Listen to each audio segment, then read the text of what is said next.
SI எக்ஸாமுக்கான 2022 நடந்த previous year question analysis தான் இப்போ பார்க்க போகிறோம். 22வது கேள்வி, உள்ளாட்சி அமைப்புகளை 1882 இந்தியாவில் அறிமுகப்படுத்தியது யாருன்னு கேட்டிருக்காங்க. இந்திய உள்ளாட்சி அமைப்புகளின் தந்தைனே நம்ம யாருன்னு சொல்லுவோம்னா ரிப்பன் பிரபு தான் சொல்லணும். ரிப்பன் பிரபு வந்து 1880 84 வரைக்கும் இந்தியாவில் வைஸ்ராயாக இருந்தார். அப்போ தான் 1882 இந்த பில்லை கொண்டு வந்திருப்பார். இந்தியாவில் உள்ளாட்சி அரசாங்கத்தை அறிமுகப்படுத்தணும் அப்படின்னு சொல்லி இந்த பில்லை கொண்டு வந்திருப்பார். அதன் மூலமாக தான் அறிமுகப்படுத்தப்பட்டிருக்கும். இன்னமுமே சென்னை மாநகராட்சி கட்டடத்துக்கு ரிப்பன் பில்டிங் தான் இன்னமும் பேர் வச்சுருக்காங்க.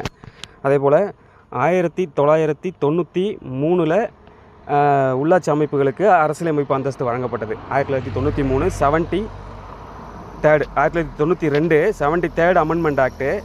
அது நடைமுறைக்கு வந்தது பார்த்தோம்னா 1993. 1992 அமெண்ட்மெண்ட் ஆக்ட் கொண்டு வந்து 73rd அமெண்ட்மெண்ட் ஆக்டை கொண்டு வந்து 1993 அதை வந்து நடைமுறைப்படுத்தியிருப்பாங்க. ஏப்ரல் 24 அதை தான் வந்து பஞ்சாயத்து ராஜ் டேவாக நம்ம இன்னமும் கொண்டாடுறோம். அடுத்த கேள்வி, 24வது கேள்வி, பிரிக்ஸ் அமைப்புகளின் தலைமையகம் எங்கே இருக்குன்னு கேட்டிருக்காங்க.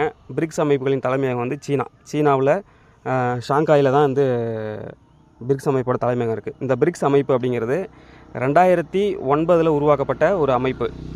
2009 உருவாக்கப்படும் போது அதில் அப்போ வந்து பிரிக்கு தான் அது பேர். அதில் சவுத் ஆப்பிரிக்கா கிடையாது. பிரிக்ஸுங்கிறது Brazil, India, China, Russia, South Africa, இதுதான் பிரிக்ஸு. 2009 உருவாக்கப்படும் போது அதில் சவுத் ஆப்பிரிக்கா கிடையாது, பிரிக்கு தான். 2010 தான் வந்து அதில் சவுத் ஆப்பிரிக்கா வந்து ஜாயின் பண்ணிச்சு. அதுக்கப்புறம் அது வந்து பிரிக்ஸ்னு மாற்றினாங்க.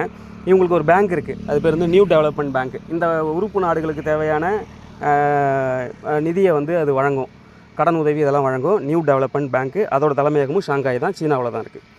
அடுத்து, மத்திய மாநில அரசாங்கங்களுக்கு இடையேயான சிக்கல்களை தீர்த்து வைக்கும் அமைப்பு எதுன்னு கேட்டிருக்காங்க.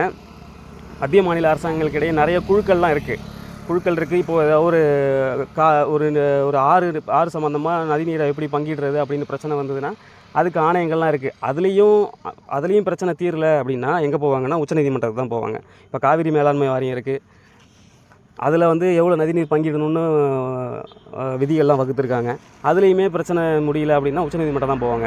அதே போல் இன்டர்ஸ்டேட் கவுன்சில் இருக்குது, மாநிலங்களுக்கு இடையேயான குழு இன்டர்ஸ்டேட் கவுன்சில் இருக்குது. அது மாநிலங்களுக்கு இடையே என்னென்ன பிரச்சனை இருக்குது அப்படிங்கிறத விவாதிக்கும். அதே போல் மத்திய அரசுக்கும் மாநில அரசுக்கும் என்னென்ன பிரச்சனை இருக்குது அப்படிங்கிறத பற்றி விவாதித்து தீர்வு காண்றதுக்கு அந்த குழுக்கள்லாம் இருக்குது. இந்த குழுக்கள் மூலமாகவும் தீர்வு காண முடியல அப்படின்னா கடைசி இது வந்து அதிகாரம் உச்சநீதிமன்றம் தான். நன்றி.